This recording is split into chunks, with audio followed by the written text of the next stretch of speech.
pun kalau terang nongih masalah sholat ya. Terus kalau tak terangno dari awal redaksi ini Nabi, terus kalau terangno hukum fikih. Badan niku nembe kalau terangno ilmu filosofi ini sholat. Ngendikane Kanjeng Nabi Muhammad sallallahu alaihi wasallam niku teng hadis sahih mutawatir niku as-sholatu khairun maudhu'un fa aktsir aw aqillah. Kula balen malih as-sholatu khairun maudhu'un fa aktsir aw aqillah. Jadi sholat itu kebaikan yang sudah bawaannya dulu. Jadi sudah bawaannya sholat itu kebaikan. Maudhu itu sesuatu sing asli. Pokoknya sholat itu mesti apike. Sebab niku ngendikane Nabi cek kowe ngekeh-ngekehno jumlahe salat, cek jumlahe napa sih? Dalam konteks artinya salat fardu karuan nggih, kaifiyahe karuan, aturane karuan. Terus salat niku wonten disebut an-naflul mutlak atau sunat mutlaqah. An-naflul mutlak atau sunat mutlaqah itu pantangannya hanya 3, enggak boleh ba'da subuh hatta tatlu asyamsu nggih sampai srengenge napa mledhek. Enggak oleh pas waktu zawal. Nggih niku antara mriki pinten nak dhuwur nggih 12:05 menit nggih. Wis pokoke meh dhuwur niku mboten angsal. Iku jenenge wektu napa? Zawal. Terus nomor 3 ba'da asar nganti napa? Surupe napa? Srengenge. Larangan 3 salat ini bisa dibatalkan kalau ada sebab yang mukorin. Misalnya bar ngasar kok ana wong mati. Berarti kita angsal salat napa? Jenazah. Utawa kowe bar subuh mlebu masjid terus dhe wudu. Niku ana ulama sing darani tetep salat tahiyat napa? Masjid. Mergo sebabe nggih dukhulul masjid. Jadi hanya ada pantangan niku wau. Niki rungokno tenan nggih. Nah terus yang menjadi kontroversi mulai zaman ulama ngantos samangke itu kaifiyah kados traweh. Wis ora usah tersinggung niki ilmu. Teng riwayat-riwayat Bukhari Muslim, Nabi nu nak witir itu 9 rakaat. Lam yakut min hunna fi akhirihinna illa wahidan. Di Nabi nate sholat witir itu 9 rakaat enggak duduk sama sekali, mau terakhir duduk pas ke-9 terus salam. Nah, sebagian riwayat Nabi memotong sholat itu sholatul laili masna berarti 2 8 terus 1 witir. Ini rungono tenan. Sehingga ketika ada sholat traweh yang 4 rakaat tanpa tasyahud, sebetulnya secara fikih pasti kita sepakat sah. Karena kalau 4 rakaat tanpa tasyahud pertama, kenapa kita katakan sah? Karena Nabi malah pinten songo luwih seru to. Mboten iki karena menjadi kontroversi. Nah, dan tidak satu pun ulama di dunia yang mengatakan tasyahud awal itu wajib. Sampean yakin tasyahud awal wajib atau sunat? Sunat. Artinya khasnya hukum sunat itu gimana? Kalau ditinggalkan tidak batal. Berarti misalnya ono tarawih 4 rakaat berturut-turut, berarti tidak ada masalah karena yang ditinggal artinya tasyahud awal yang kita yakin itu hanya sunat. Tapi mudah sari serah cocok itu tidak ada masalah kan. Dalile ra cocok. Lah sing darani masalah padahal darani tasyahud awal iku sunat. Kowe salat zuhur tasyahud awal sunat atau wajib? Sunat. Nak sunat tuh khas ya, ditinggal batal lho ora. Mboten. Tapi nak sing ra cocok ya batal. Hukum ono cocok ra cocok.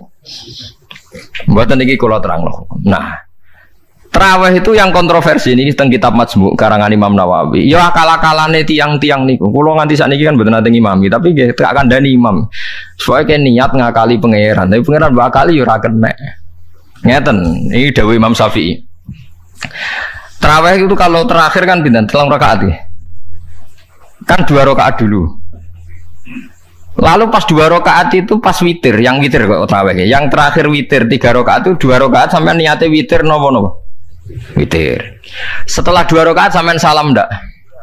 Salam. Itu menjadi sholat teraneh di dunia. Karena kue muni witir tapi jumlahnya 2. Nah, itu sholat teraneh napa di dunia. Terus sampean muni ngene, mboten Gus maksud kula niku 3 tapi lurus sik. Berarti kayak kudu nerangno pangeran, kudu kamu pangeran kayak penjelasan. Gusti ini 2 sementara loh, nanti ada.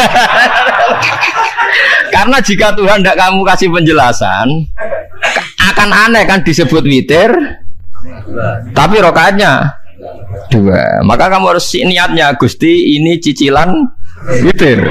Nah, sehingga jangan kira engkau 2, tapi ini nanti 3. Nah, itu makanya setiap bilalnya atau matinya kan solu sunnatan rok'ataini minal witri. Jadi diumumkan sholatlah 2 rakaat, tapi yang satu paket dengan cicilan witir lah. Itu lucu. Karena Anda sekali bilang itu witir, berarti Anda bohong kan? Nyatanya 2 rakaat.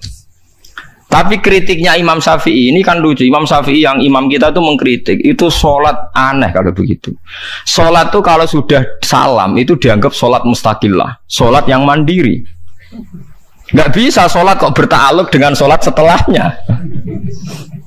Sholat itu kalau sudah dimulai takbir diakhiri salam ya selesai dan menjadi sholat yang mandiri. Nggak bisa sholat yang mandiri nih. Engkau nasibku ngenteni yang satu itu. Iso sholat nggak selesai yo. Selesai.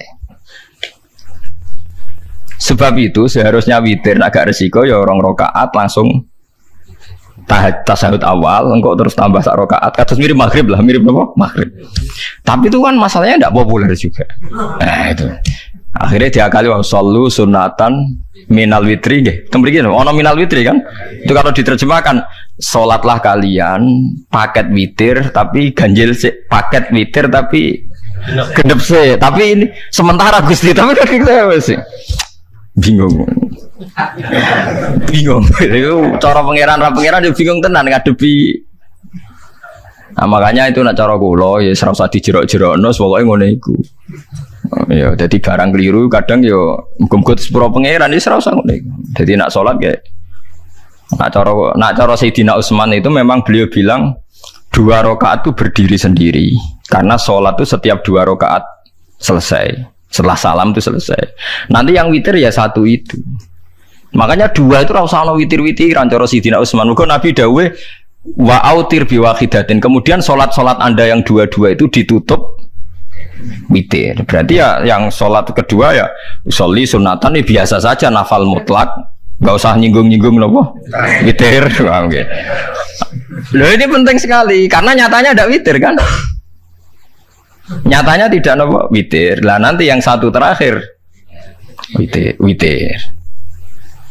Ya tapi adatnya ngoten niku. Jadi ini perlu sampean ketahui sholat itu memang banyak masalah di secara fikihnya. Karena tadi kalau sampean niat witir setiap sudah salam itu kan berarti selesai dan berdiri sendiri.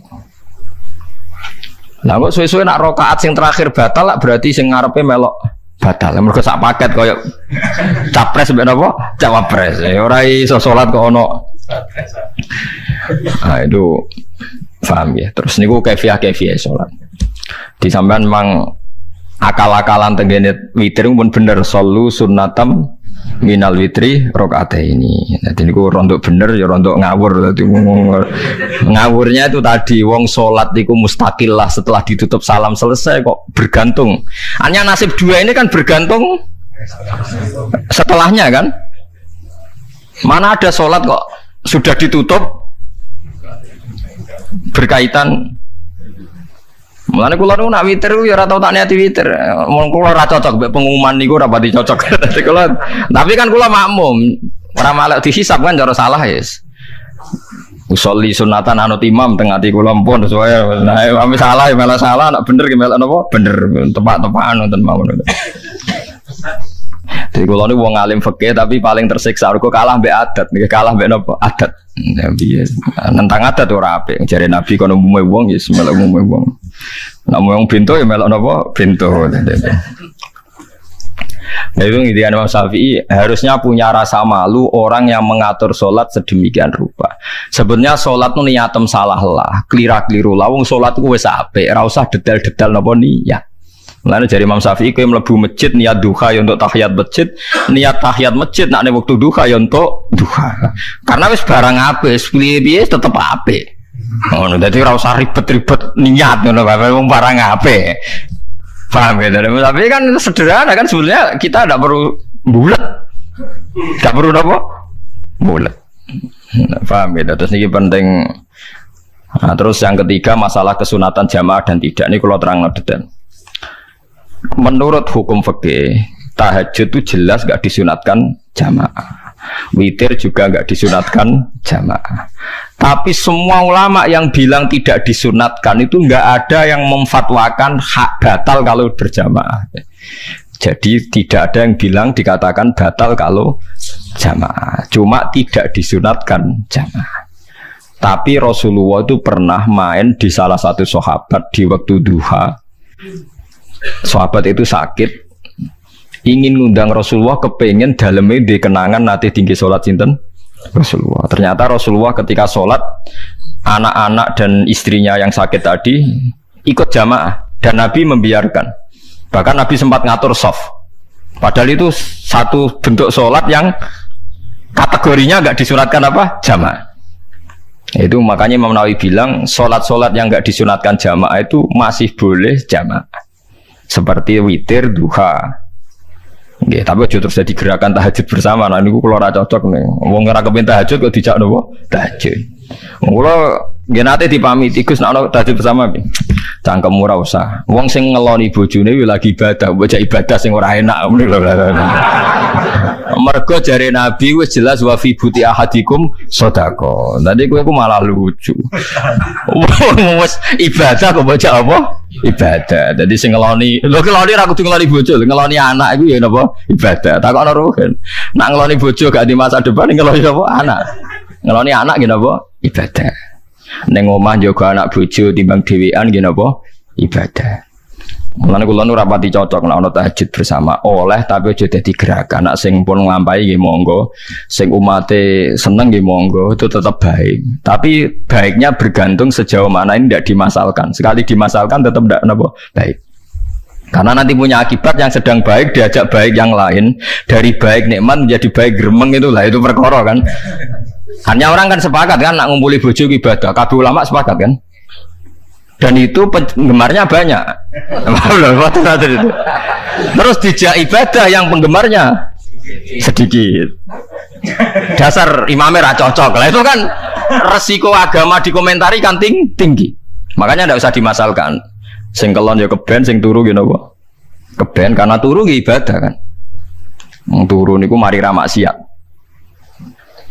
Wong zina mergo apa? Mergo ora turu. Wong maling mergo ora turu. Wong ngrasani wong mergo ora turu. Mulane kula nate cerita teng ngaji niki ana ulama wali. Saking seneng ibadah nganti janggal. Ana gak wali sing makome kaya aku. Dituduhno wali sing saurip-uripe turu kecuali salat fardu. Yaiku wali sing setingkat kuwe. Mboten trimo Gusti tapi niku kok turu ya takokno sesuk. Kena apa kok turu? Jebule tak kok kenapa jenengan turu ya wong turu ora iso maksiat. Tapi nak kowe poso tahajud wong jenenge wong melek tepatine nduk ndi-ndi tetep paling selamat iku apa turu. Akhirnya ngakoni dene jebule alim kowe lah ya dadi turu iku iso dadi wali. Ke wong turu ora ngarah zina, ora ngarah maling, ora ngarah ngrasani wong. Dadi mulane akeh wali sing berangkat saka napa turu. Mulane Ashabul Kahfi ku wali sing kramate ku turu suwi. Mergo turu ku nak tepak. Niku iso dadi napa? Wali. Mulane kenapa kramate Ashabul Kahfi napa? Turu. Tapi aja tiru. Iki cerita ilmu, dari ilmu ora kudu setuju niku niki ilmu. Difaham ya dados. Kula piyambak pribadi belum pernah tahajud jamaah sama istri saya. Kula piyambak jarang tahajud. Tapi memang saya beritahu kalau sholat-sholat yang kesunatannya itu tidak jamaah, sebaiknya jangan dipaksakan jamaah. Karena kadang fadilahnya disirron. Kalau balik ini malah seperti sodakoh. Kalau zakat wajib itu sebaiknya diumumkan supaya orang tahu bahwa dia sudah melakukan kewajiban. Tapi kalau zakat tidak wajib sebaiknya sirron, sebaiknya rahasia. Begitu juga sholat jamaah itu kenapa baik di sholat fardu? Karena kalau yang tidak jamaah kan dikira dia tidak sholat. Makanya kesunatannya sholat fardu namanya jamaah. Tapi selalu potensi riya, sum'ah, pamer itu ada. Sehingga ada sholat-sholat yang dari awal didesain supaya tidak kelihatan orang. Yaitu sholat nggak usah berjamaah. Plus baik di rumah. Semua ulama ijma sholat sunat itu baik di rumah apa di masjid. Di rumah. Di rumah, di dalam kamar sama di kamar tamu, ruang tamu baik di dalam kamar. Bahkan Nabi nyebut sholat fiko ibaitiha di kamar paling dalam. Lah bagaimana mungkin sholat yang sudah didesain siron begini, misalnya kayak tahajud, disunatno bengi-bengi ben ra wong roh, disunatno ning jero kamar ben wong ra roh. Jebule jamaah kan jadi aneh kan. Tapi kan tentang ya goblok, barang apa kok mbok tentang. Ya tapi kowe tenanan yo goblok kok ora sunah Nabi iki, Pak. Mulane nek ora takok itu yang jenengan takok kok mbang bul. Makanya aku wong alim dadi bingung. Bingungnya iku mergo akeh ilmune ora kok koyo bingungem. Tapi sing jelas peminat ibadah kelon itu lebih banyak. Niku mau sing mesti niku. Karena Anda harus sepakat kan kelon niku napa? Ibadah. Kita sepakat kan. Dan itu peminatnya banyak. Itu sekali ada pengganggu pasti dikomentari tidak baik. Padahal pengganggu nih ngajak tahajud. Itu akhirnya kan tahajud jadi korban dikomentari gara-gara penggang. Nah, itu yang saya tidak senang. Dieling-eling.